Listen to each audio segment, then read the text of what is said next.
ni benshi mu basore bari mu gahinda kuko banzwe n'abakobwa. Rimwe na rimwe ugasanga umusore arimo aravuga uti nge nziyahura bitewe n'uko kari agakobwa kanyanze, ahubwo ugasanga nyine ni ubujiji buke.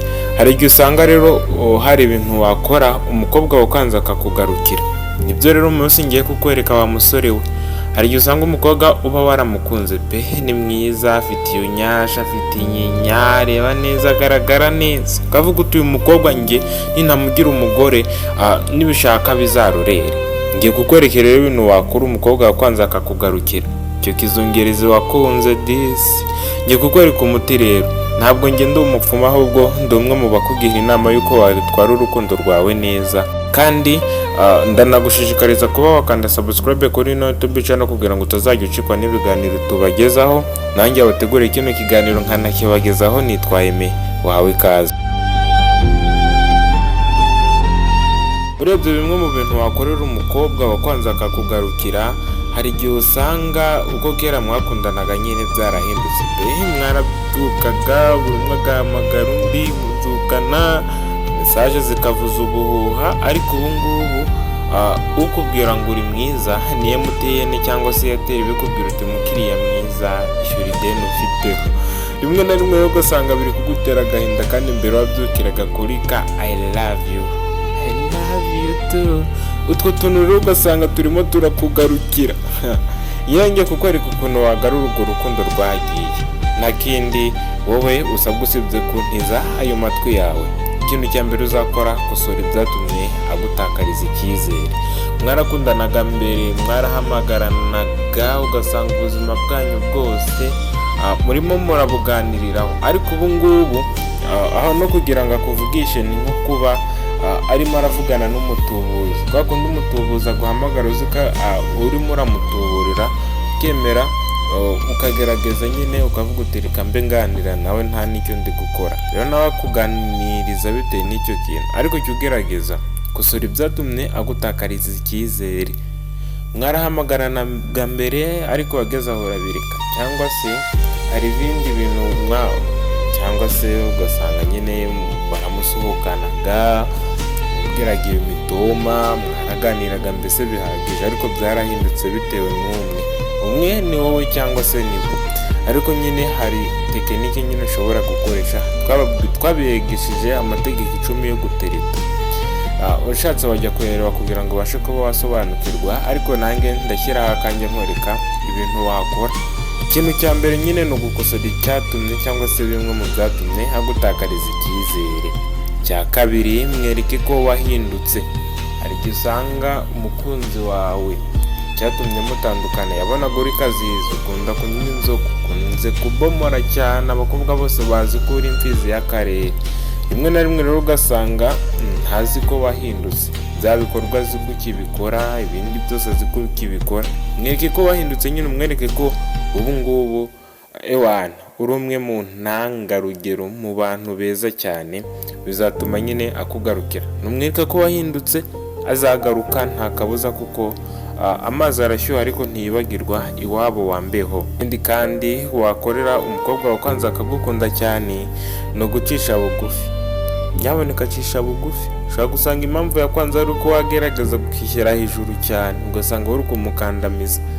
Ugasanga nk'uko tugenda tubivuga, hari igihe usanga umukobwa ari mu rukundo ariko ugasanga ameze nk'umukozi w'umusore cyangwa se yabaye nk'umugore. Ariko ahangaha nyine njye ugerageza unacishe bugufi wa musore we, kuko kwishyira hejuru uvuga uti nge ndarenze, ndi mukuru, ntawamvugaho, ngibyo ntaho byakugeza, kuko uba umeze nk'umusinzi cyangwa se izo ntekerezo ni nk'iz'abasinzi.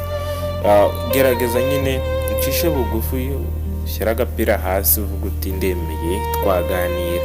Nicyo mwifuriza rero, ntabwo mwifuriza ikintu kibi. Cisha bugufi, mwereke ko byose bishoboka. Kumwereka ko bishoboka ntabwo ari ukumukubita, ahubwo ni ukuganira ku kibazo mufitanye, cyangwa se kuri kimwe cyatumye urukundo rwanyu rugenda buhoro buhoro. Hari n'ukuntu umugabo aba ari mu rugo ariko ugasanga nyine muri urwo rugo arimo nta mahoro pe, n'amahoro arimo ni make. Ariko nanone ikindi kintu wakorera umukobwa wakwanza akagukunda cyane, ni ukumuha iyo gift. Iyo gift ucungutu ntakunda, ukavuga uti akunda wenda kuba ari gucata, ukaba wamwoherereza izo megabytes z'ukwezi, akunze kuba kuri utuntu runaka, ukavuga uti sheri wanjye akunda iki, ukagenda ukamuha. Akunda akaririmbo ukagenda ukamuririmbira, akunda umuntu umutera urwenya ukagenda ukamusetsa, akunda ibindi bintu bigiye bitandukanye nyine ukagenda ukamuha gift. Kumuha gift nyine niyo ngiyo nawe ni gift, kuko ni ibyo biboneka haki. Ugaragaza rero umukunzi wawe, umwereke ko byose bishoboka, umuhe gift, uciye bugufi, umwereke ko wahindutse kandi ukosora tumwe mu dukosa wagiye ukora. Ikindi kandi umwubakemo icyizere.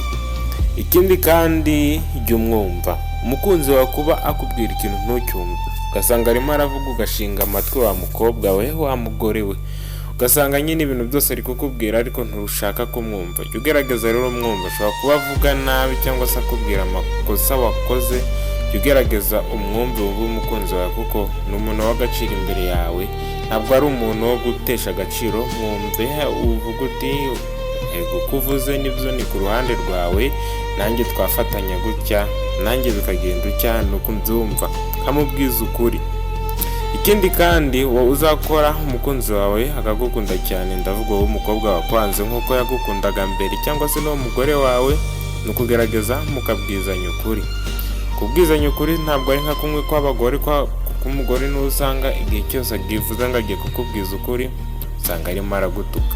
Ariko kubwizanya ukuri mvuga aha ntabwo ari uko gutukana, ahubwo ni ukugerageza nyine ibintu byanyu byose ukagerageza ugacishamo ukuri. Niba uvuze ngo ngiye aha naha, nyine ugiye, ntabwo uri kumubeshya. Bituma rero akugirira icyizere, kuko twavuze nyine ukamwereka ko cyangwa se bimwe byatumye gutakariza icyizere, ukagerageza ukabigabanya, ahubwo ugatuma urukundo rwanyu rukomera. Umwereka ko wahindutse kandi ukanamubwiza ukuri, kuko kubeshya ukabereka nyine aho ngaho nge icyo ndi kugukorera ni ukuguca kubeshya. Ikindi kandi wakorera umukobwa wawe ukanza akongera akakugarukira, akavuga uti ngarutse iwacu, y'amazi yashyushye, nk'uko atibagiga iwabo wambaye akagaruka. Ni ukugerageza ukamwubakamo icyizere. Kumwubakamo icyizere ni kimwe mu bintu bituma urukundo rwanyu rukomera, kandi ni kimwe mu bintu bizatuma urukundo rwanyu rukomera 100%. Gerageza rero mwubakemo icyizere, mubwire uti bizagenda utya, njye nawe gutya na gutya, buri kimwe cyose nyine ugenda umwereke ko wahindutse. Ikindi kandi muhe umwanya kandi umube hafi. Nyaboneka kuba ari umukunzi wawe si ngombwa ngo umutererane, muganirize, mubwire neza, kandi namube hafi. Bizatuma urukundo rwanyu rukomera. Ibyo nkwifuriza, kandi n'Imana nk'uko yavuze ngo ukunda mugenzi wawe nk'uko wikunda, jya ugerageza nyine umukunde bya nyabyo, wirinde kuba wamubeshya, kandi umuhe umwanya muganire. N'igihe muganira nyine umuhe umwanya, wirinde kumuha akanya gake, kuko ako kanya gake gashobora kuba intandaro yo gutuma urukundo rwanyu rutagera kure. Mu mwanya uhagije wakubwira uti wenda ndahuze ngiye kuryama, mwiganirire mbese. Bizatuma n'urukundo rwanyu rukomera, kandi n'urubonye avuga uti uru ni rwo rukundo Imana yavuze, ibindi byo ni ukubeshya. Ikindi kandi uzakorera umukobwa wawe kwanza akakugarukira nka kera nk'uko yagukundaga, mukorera ibyo akunda. Kumukorera ibyo akunda nibyo bizatuma urukundo rwanyu rukomera, kandi bitume n'urubonye avuga uti uru ni rwo rukundo Imana yavuze, abandi bo ni ukubeshya. Ikindi kandi uzakora umukobwa wawe kwanza akagukunda cyane nk'uko yagukundaga mbere, ni ukugerageza ugasenga Imana. Gusenga Imana ntabwo ari ukugerageza, ahubwo ni ugusenga Imana 100%. Ukereka Imana ko byose bishoboka, nayo ikagukorera byose bishoboka, dore ko ibiri ku isi ariyo ibigena, kandi niyo ituma byose bigera kure. Nibyo nabategurira uyu munsi, ariko ndakwibutsa ko gukanda subscribe ari ingenzi cyane, kandi niba utaranayikanze menya ko kuyikanda ari ingirakamaro, kandi tutubagezaho n'ahandi wabisanga usibye ahangaha honyine muri uru Rwanda Imana yaremye ikaruha imisozi igihumbi. Naho njye nitwaye Mehe, ninjye wateguriye ino pura wariye, ariko ndakubaza, iyi sahani yari iriho iki? Yari iri byubaka umubiri, byubaka imbaraga, cyangwa se n'ibirinda indwara? Ahari ni mwaba mutariye neza. Uwariye neza yibuke anaduhagireho, akande ashyire comment muri description, muri comment section kugira ngo byose bibashe kuba byarya ku murongo. Naho ngewe wateguriye kino kiganiro nitwa Aime. Niba wagize amahirwe yo kuba wakurikiranye kino kiganiro, bizakubera iby'umugisha kandi nzi ko Imana izabikwibukira 100%. Nge nitwa Aime, wakuze kureba ino video.